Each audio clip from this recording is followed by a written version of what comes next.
इस वीडियो के अंदर मैं आपको सेक्शन 87A में मिलने वाली रिबेट के बारे में बताने वाला हूं, क्योंकि न्यू टैक्स रिजीम में जब आप सेक्शन 87A की रिबेट क्लेम करते हैं तो उसको लेकर बहुत बड़े चेंजेस जो हैं गवर्नमेंट के द्वारा कर दिए गए हैं। और वो चेंजेस आपके इनकम टैक्स पोर्टल पर जब आप अपनी इनकम टैक्स की रिटर्न को आप फाइल करने जाते हैं तो वहाँ पर भी जो है अपडेटेड कर दिए गए हैं 5 जुलाई 2024 से। और वो चेंजेस जो हैं इनकम टैक्स कैलकुलेटर जो है इनकम टैक्स डिपार्टमेंट का, जो कि अवेलेबल है वेबसाइट के ऊपर, उसके अंदर भी वो चेंजेस अपडेट हो चुके हैं। तो सबसे पहले तो आप ये समझ लीजिए, न्यू टैक्स रिजीम के अंदर जो 87A की रिबेट आपको मिलने वाली है वो केवल और केवल तब मिलेगी जब आपकी टोटल इनकम, अब यहाँ पर टोटल इनकम का मतलब क्या है, सबसे बड़ा जो पेंच है दोस्तों इसी के अंदर है। पहले तो आप क्या करते थे, टोटल इनकम आप बोलते थे कि अगर 7 लाख क्रॉस नहीं करती है तो आपको सेक्शन 87A के अंदर रिबेट मिल जाएगी। और वहाँ पर टोटल इनकम में आप हर तरीके की इनकम ले लेते थे। मींस ऐसी इनकम जिसके ऊपर टैक्स स्लैब एप्लीकेबल होता है, जैसे सैलरी हो गया, हाउस प्रॉपर्टी हो गया, बिजनेस इनकम हो गया, अदर सोर्सेज की इनकम हो गई।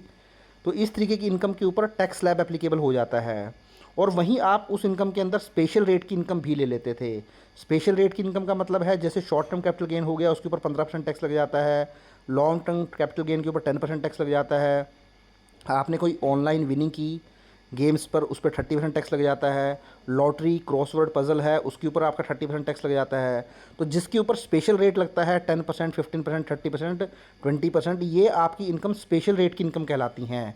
तो पहले आप टोटल इनकम के अंदर सारी ही इनकम को ऐड करके चलते थे। बट अब आपको क्या देखना है, यहाँ पर अब आपको जो टोटल इनकम देखनी है 7 लाख से क्रॉस ना करे, वो केवल और केवल जो नॉर्मल टैक्स या आप बोल सकते हैं टैक्स स्लैब जिन इनकम के ऊपर एप्लीकेबल होगा, जैसे सैलरी हो गई, हाउस प्रॉपर्टी की इनकम हो गई, बिजनेस प्रोफेशन की इनकम हो गई, अदर सोर्सेज की इनकम हो गई, इस तरीके की इनकम ही आपको कंसिडर करनी है। तो मैं अभी आपको इनकम टैक्स कैलकुलेटर पर ले जाऊंगा और वहाँ पर जाकर ये चेंजेस बताऊंगा। तो वही सेम चेंजेस जो है आपको ITR फाइल करते हुए इनकम टैक्स पोर्टल पर भी नज़र आएंगे। तो चलिए हम इनकम टैक्स कैलकुलेटर पर चलते हैं। तो इसके लिए आपको मैं गूगल के अंदर ले आया हूँ। यहाँ पर आप ITR फाइलिंग टाइप कर लीजिए। जैसे ही आप ITR फाइलिंग टाइप करेंगे, यहाँ इनकम टैक्स डिपार्टमेंट के नीचे इनकम टैक्स नज़र आएगा, इसके ऊपर क्लिक कर दीजिए। जैसे ही आप इसके ऊपर क्लिक करेंगे, देखिए यहाँ नीचे आप आएंगे तो आपको यहाँ पर नज़र आ जाएगा इनकम टैक्स कैलकुलेटर। देखिए राइट साइड में आपका ये इनकम टैक्स कैलकुलेटर जो है वो नज़र आएगा। तो इसके ऊपर आपको क्लिक करना है। तो जैसे ही आप इनकम टैक्स कैलकुलेटर के ऊपर क्लिक कर देंगे तो देखिए आपको कुछ तरीके इस तरीके से आपको बेसिक कैलकुलेटर नज़र आएगा, एडवांस कैलकुलेटर। तो आपको यहाँ पर एडवांस कैलकुलेटर चूज़ कर लेना है। तो एडवांस कैलकुलेटर में आने के बाद देखिए आपको कुछ भी चेंजेस नहीं करना है, ऑटोमेटिकली ही न्यू टैक्स रिजीम सेलेक्ट हो चुका है। आप नीचे आए, अपनी एज को ज़रूर चेंज कर सकते हैं। अगर आपको लगता है आप सीनियर सिटीज़न है या फिर सुपर सीनियर सिटीज़न, अकॉर्डिंगली कर लीजिए। नहीं तो आप इसको बिलो 60 ईयर रेगुलर सिटीज़न ही रहने दीजिए। अब देखिए सबसे पहले तो मैं आपको ये बताता हूँ। अब यहाँ सपोज़ मैं आपकी जो है सैलरी ले लेता हूँ 6 लाख रुपीज़ की। तो 6,50,000 यहाँ मैं ले लेता हूँ, 6,50,000। अब यहाँ 50,000 की स्टैंडर्ड डिडक्शन मिल जाती है तो ऑटोमेटिकली आपकी जो सैलरी आ जाएगी चार्जेबल टू टैक्स वो आएगी 6 लाख रुपीज़ की। अब मैं यहाँ पर एक स्पेशल रेट की इनकम ले लेता हूँ। तो स्पेशल रेट की इनकम के लिए आप कैपिटल गेन में जाएंगे तो यहाँ पर सेक्शन 111A के अंदर शॉर्ट टर्म कैपिटल गेन लगता है, वो भी ले सकते हैं। लॉन्ग टर्म कैपिटल गेन भी ले सकते हैं या विनिंग फ्रॉम लॉटरी भी ले सकते हैं। तो इस तरीके से आप कुछ भी ले लीजिए।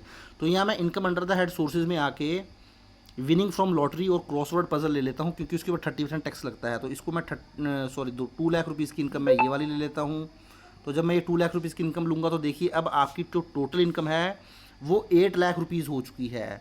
तो प्राइमा फेसी तो मुझे देख के लगेगा कि मुझे न्यू टैक्स रिजीम के अंदर अब 87A की रिबेट नहीं मिलेगी, क्योंकि मेरी जो टैक्सेबल इनकम है वो 7 लाख क्रॉस कर चुकी है। क्योंकि 7 लाख के बाद तो अगर आपकी टैक्सेबल इनकम या टोटल इनकम 7 लाख क्रॉस कर जाए तो आपको रिबेट नहीं मिलती है 87 की। बट जैसा कि दोस्तों स्टार्टिंग में मैंने आपको बताया था, अब आपको जो टोटल इनकम देखनी है, टैक्सेबल इनकम देखनी है, उसके अंदर जो स्पेशल रेट की इनकम है उसको एक्सक्लूड कर देना है।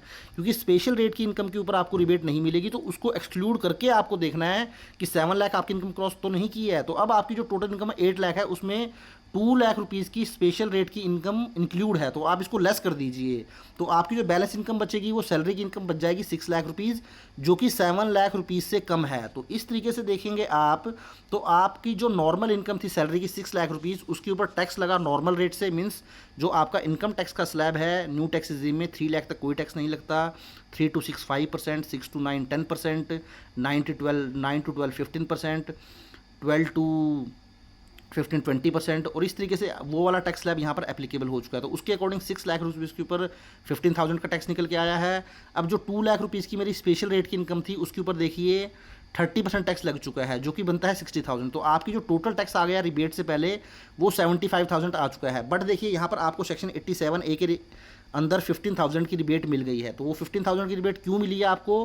क्योंकि आपकी जो नॉर्मल टैक्स वाली इनकम थी वो 7 लाख क्रॉस नहीं की है। तो अब यहाँ पर जो सबसे बड़ा चेंज है वो ये देखना है आपको, तो आपको जब भी आप रिबेट लेने जाएंगे 87A की न्यू टैक्स रिजीम में, तो अब यहाँ पर आपको जो टोटल इनकम या टैक्सेबल इनकम देखनी है, जैसा कि मैंने आपको बताया, वो नॉर्मल रेट से जो टैक्स लगता है वो वाली इनकम देखनी है जिसके ऊपर टैक्स स्लैब एप्लीकेबल होता है।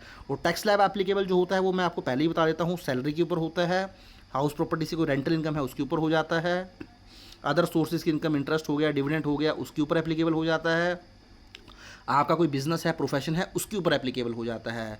तो ये सारी ही इनकम जिसके ऊपर टैक्स स्लैब लग जाता है वो वाली इनकम आपको देख के चलनी है, या आप ये बोल सकते हैं टोटल इनकम आप कर लीजिए, उसमें से आप स्पेशल रेट की इनकम को लेस कर दीजिए, जो बैलेंस आपकी बच जाएगी वो नॉर्मल टैक्स की इनकम बच जाएगी, वो इनकम के ऊपर ही आपको रिबेट मिलने वाली है। अब देखिए एग्जांपल मैं आपको और देता हूँ। अब सपोज़ करें यहाँ पर मैं जो आपकी नॉर्मल टैक्स से लगने वाली इनकम है उसको जीरो कर देता हूँ।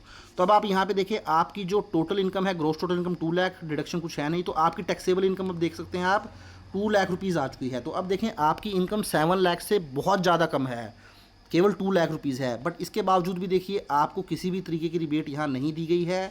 Tax at normal rate zero हो गया है, क्योंकि आपकी नॉर्मल जो इनकम थी वो कुछ थी नहीं, तो उसके ऊपर टैक्स भी कुछ नहीं लगेगा, तो इसलिए जीरो हो गया। 2 लाख रुपए के ऊपर 30% टैक्स आपका लग गया। लॉटरी इनकम थी आपकी 60,000, तो total tax before rebate 60,000 less tax rebate under section 87A zero. तो आप देख सकते हैं यहाँ पर आपको रिबेट नहीं मिली है 87A की, क्योंकि मैंने आपको बता ही चुका हूँ जो स्पेशल रेट की इनकम होगी, इवन वो 1 रुपया हो, 10 रुपया हो, 50 रुपया हो, 100 रुपया हो, उसके ऊपर 87A की रिबेट आपको बिल्कुल भी मिलने वाली नहीं है, केवल नॉर्मल टैक्स वाली इनकम के ऊपर मिलेगा, और वो तब मिलेगा जब वो 7 लाख रुपये से कम होगी। तो ये बदलाव दोस्तों इनकम टैक्स पोर्टल पर कर दिया गया है। आप भी इस इनकम टैक्स कैलकुलेटर की हेल्प से अपनी कैलकुलेशंस को कर सकते हैं, चेक कर सकते हैं, समझ सकते हैं। और इसका जो सबसे बड़ा रीज़न है चेंज करने का दोस्तों वो ये भी है, क्योंकि क्या था, एक मार्जिनल टैक्स रिलीफ का कंसेप्ट इंट्रोड्यूस किया गया था गवर्नमेंट के द्वारा, जहाँ पर ये बताया गया था अगर आपकी इनकम 7 लाख क्रॉस भी कर जाती है तो क्या होता है कि जैसे ही इनकम 7 लाख क्रॉस करती है तो बहुत ज़्यादा टैक्स लायबिलिटी आपकी बन जाती है। तो 7 लाख क्रॉस भी करती है तो वहाँ पे क्या होता था, केवल आपसे उतना ही टैक्स लिया जाता था जितना 7 लाख से एक्सेस होता है। सपोज 7 लाख 1,000 की आपकी इनकम है तो 1,000 ही टैक्स ले लिया जाता था, और बाकी सारा टैक्स आपका रिबेट में काउंट कर लिया जाता था। उसकी वजह से गवर्नमेंट को कहीं ना कहीं एक बहुत ज़्यादा पैनिक था कि वहाँ पर जो स्पेशल रेट की इनकम के ऊपर टैक्स लगता था, सपोज 7 लाख से कम होती, जैसे यहाँ पर मेरी इनकम 7 लाख से अगर कम है और 2 लाख रुपये की मेरी स्पेशल रेट की इनकम है, 35-60,000 टैक्स हो गया, तो वो टैक्स भी सारा जीरो हो जाता था। तो मेन रीज़न वो जो मार्जिनल टैक्स रिलीफ इंट्रोड्यूस किया गया था उसकी वजह से गवर्नमेंट को जो नुकसान हो रहा था, उसकी वजह से अब गवर्नमेंट ने क्या किया कर दिया कि जो स्पेशल रेट की इनकम है उसके ऊपर रिबेट को ख़त्म ही कर दिया है। तो देखिए दोस्तों ये कैलकुलेटर आप देख लीजिए और अकॉर्डिंगली अपनी टैक्स लायबिलिटी भी कैलकुलेट कर लीजिए। Thank you very much, have a nice day.